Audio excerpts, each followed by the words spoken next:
สบายดีสบายดีทุกคนสบายดีตอนเช้าวันเสาร์ที่เท่าไรละไหมวันที่6พี่น้องเดือนธันวาหรือว่าเดือน12สากลปี2025ซึ่งเป็นเดือนสุดท้ายของปีแล้วพี่น้องเอ้ยเพิ่อแป๊บเดียวสิเบิดปีเบิดเดือนอีกละคลิปนี้บ่าวขาวสิมาอนามัยคอกไก่พี่น้องเลยสิมาทำความสะอาดคอกไก่เอาเก็บเอานี่ละสิ่งเศษเรือทั้งหลายทั้งปวงนี่แหละออกจากคอกไก่แล้วก็สิเอาแกบเข้ามาใหม่ก็คือแผนการเสียวไก่พันไข่มาเลี้ยงพี่น้องเลยอันนี้คือเป็นคอกไข่คอกไก่เก่าที่เลี้ยงไก่ลาดหรือว่าไก่พื้นเมืองสายพันธุ์ประดู่หางดำเฮานี่แหละก็สิย้ายออกไปคอกใหม่เสียวไก่ไข่สายพันธุ์ไฮบริดมาเลี้ยงลองเบิ้งจาก10 แม่พี่น้องเลยพอได้กินไข่โอ้ยคือมีไข่เนาะบาดนี้มีไข่หนึ่งพี่น้องเอ้ยไข่เก่าหรือว่าไข่ใหม่อันนี้โอ้อันนี้ไข่เก่าไข่ที่มันฟักบ่ออกเพราะว่าสั่งไข่ไก่ไปแล้วพี่น้องเลยไก่พันไข่10 ตัวมาเลี้ยงลองเบิงสั่งไป2 มื้อผ่านมาแล้วล่ะพี่น้องเลยแต่ว่าเมื่อวานนี่เพิ่นว่าสิฝากรถโดยสารมาให้แต่บ่ทันรถออกก่อนก็เลยว่ามื้อนี้สิฝากมานำรถโดยสารจักสิทันหรือบ่ก็เลยสิมาเตรียมคอกไว้พี่น้องเลยสิเอาแกบเก่าออกเอาแกบใหม่เข้ามาห้องพื้นเพื่อบ่ให้มันนั่นเกิดความชื้นความสุ่มชื้นเลยก็สิปรับตัวนี้ใหม่พี่น้องปรับคอนให้ลงต่ำกันนี่กันนี้มันสูงโพดสำหรับไก่ลาดก็จะโอเคอยู่เพราะไก่ลาดมักนอนที่สูงแต่ว่าไก่พันไข่เฮานี่คือสิบ่มักสูงปานใดก็สิเอายับลงมาประมาณนี่แหละประมาณคอนลุ่มนี่เสียดคอนแล้วก็เสียดอันน่ะมองว่างบ่อนไก่ไข่เลยสิวางหังมันเลยว่าซั่นซะบ่อนไก่ไข่แต่มันสีต่ำๆกว่านี้แน่อยากเลี้ยงแต่โดนแล้วล่ะพี่น้องเอ้ยแต่ว่าหาแหล่งที่เพิ่นน่ะจำหน่ายไก่นี่ค่อนข้างว่ายากเฮาผัดบ่อยากได้หลายบาทเดียวนะคือความหมายก็อยากมาเลี้ยงทดลองเบิ่งซะก่อนเอาบ่มีประสบการณ์ในการเลี้ยงไก่พันไข่เคยเลี้ยงแต่ไก่ลาดทั่วไปไก่พื้นเมืองนี่แหละคือไก่ลาดมันก็สิบ่มีขอยุ่งยากอย่างไรพี่น้องก็ปล่อยแบบธรรมชาติอย่างสี่แล้วนี่อันนี้เป็นไก่ประดูหางดำอันนี้ใหญ่เต็มเบาแล้วมองนี่ก็ได้เพราะว่าเอามาเลี้ยงเป็นพ่อพันธุ์แม่พันธุ์ก็เริ่มไข่แล้วสำหรับไก่ประดูหางดำก็ได้ขายออกนำอยู่จำนวนหนึ่งก็สิจงไว้ประมาณ20 โตพี่น้องไก่แม่พันธุ์ก็สิประมาณ10ไก่ผูก็ประมาณ10หรือ10 ปลาย10 กว่าประมาณนี้แหละก็สิย้อนขายออกนำอยู่ก็สิจงไว้ประมาณ10แม่10ผู10นี่แหละโอเคเดี๋ยวตักขี้แกบออกก่อนแล้วจะสิคอยอัปเดตหลังจากเกียมคอกไว้แล้วจะต้องได้เกียมอีกอย่างแน่เพื่อห้องหับไก่สีมาหอดมื้อนี้ตอนบ่ายๆพูดแล้วส่วนเรายังมาตัก ก็บตักกะนาขี้ไก่มูลไก่ออกซะก่อนไก่พอพันปลาดุกหางดำอันนี้ใหญ่เต็มอันนั้นแล้วใหญ่เต็มทึกเต็มเบาพูดแล้วนี่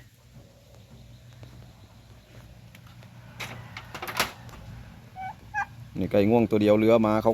กัดอันนี้เฮ้ยเลี้ยงเป็ดเลี้ยงไก่กับค่อนข้างว่าสิอันนั้นลำบากกับไปพวกศัตรูเขามาทำลายนี่แหละพี่น้องเลยโดยเฉพาะกับแมนมาไว้แนวอื่นมาเขามากัด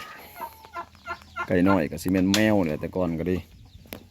เดี๋ยวนี้ก็ใครในไอ้น้องเบียดมาป่าปามเงียบแน่สลับแมวนี่อันนี้ไข่ไก่ลาดเท่านี้จากหน่วยแล้วนี่2 4 6 8 9เนี่ย9 หน่วยละยังบ่ทันฝักแสดงว่าต้องไข่ประมาณ10หรือ10 ปลายพอแหละแต่เก่าไข่ลาดในสิแม่ละ11 12 หน่วยพอเด้คันมันบ่ซ้อนกันมันไข่ซ้อนกันก็หลายกว่านั้นนี่ก็กำลังฝักอยู่นี่ก็ได้ไข่ลาด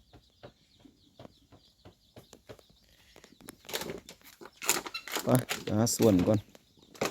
เอาส่วนมาส่วนแกบเก่าออกก่อน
อ้าวกะเป็นอันว่าสำเร็จในการเตรียมความพร้อมสำหรับคอกไก่ไข่พันไข่พี่น้องขั้นตอนกะเกี่ยมคอกตอนครับสมาชิกใหม่พี่น้องก็คือไก่พันไข่สายพันธุ์ไฮบริดบอกตามที่เพิ่นโพสต์ขายสันดอกบัดมาตัวจริงจักสิได้สายพันธุ์ใดแหละพี่น้อง ถ้าเบิงรอถ่าแต่ไก่มาบาทนี่การกาเกียมคอกเพิ่นเล่าเพิ่นชื่อว่าสำเร็จหลังจากที่เฮาเอาแกบเก่าออกอนามัยพื้นแล้วก็เอาแกบใหม่เขาเฮ็ดบันไดเพิ่นขึ้น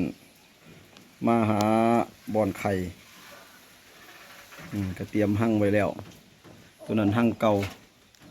ไก่ลาดอยู่แล้วมาเสริมอีก1 2 3 4แล้วก็หาหั่งเก่าของไก่ลาดหมูว่าเพิ่นสิขึ้นไปไข่อยู่บ่หรือจังใดเพิ่นสิบืนขึ้นมาไข่บ่หรือจังใดทดลองเบิ่งพี่น้องเอ้ยเพราะว่าบ่เคยเห็นบ่เคยเฮ็ดบ่เคยเลี้ยงมาก่อนเราก็เห็นแต่ทางโซเชียลเห็นทาง YouTube เห็นทาง Facebook เพิ่นก็สิประมาณนี้ติบ่ต่ำบ่สูงจากพื้นขึ้นมาเด้อมีคอนมีบันไดไต่ขึ้นคักแน่เพิ่นสิบ่ขึ้นบ่ลองเบิ่งพี่น้องเป็นการทดสอบในการเลี้ยงไก่ไข่มือใหม่หัดเลี้ยงเด้อพี่น้องเด้อโดยมนต์ใส่ขอกไก่เก่านี่ละขอกไก่ลาดเนี่ยพื้นที่ก็ได้ขนาดของเหล่าไก่ก็สิประมาณนี้อาจสิประมาณ2 เมตรเนาะความกว้างความยาวก็สิอยู่ที่ประมาณจากเมตร4 เมตรได้บ่ประมาณนี้ละ4 คูณ 2ประมาณนี้ละเพราะเดิมที่ก็เป็นคอกหมูพี่น้องแต่ต้นตะบิดก็เป็นคอกหมูอย่าเลี้ยงหมูก็มาเลี้ยงไก่ต่อทดสอบทดลองเบิ่งพี่น้องเอายังแต่กันอันนั้นเกี่ยมน้ำแล้วก็ล้างใส่อาหารก็รอต้อนรับไก่มาพุ่นละมื้อนี้บ่ฮู้ว่าสิมาฮอดบ่หรือจังไดไก่ก็ได้ความจริงก็จ่ายเงินเพิ่นไปแล้วแต่2 มื้อคือหลังพุ่นละเมื่อวานนี้ว่าบ่ทันรถเพราะว่าให้เพิ่นฝากรถโดยสารมาพี่น้องเอ้ยมื้อนี้ก็จักโมงละบ่ายโมงละยังบ่ทันเห็นมาอยู่อนามัยปัดกวดรอบๆคอกไก่นี่บรรดาไก่ลาดเพิ่นอันนี้โอเครอถ่ารุ่นพุ่นละไก่มาพี่น้องจังอัปเดตให้พี่น้องเฮาได้เบิ่งอีกสำหรับคลิปนี้ก็สิโอเคสำนี้ซะก่อนคลิปหน้าพอกันใหม่ขอบใจสำหรับการติดตามเด้อโอเค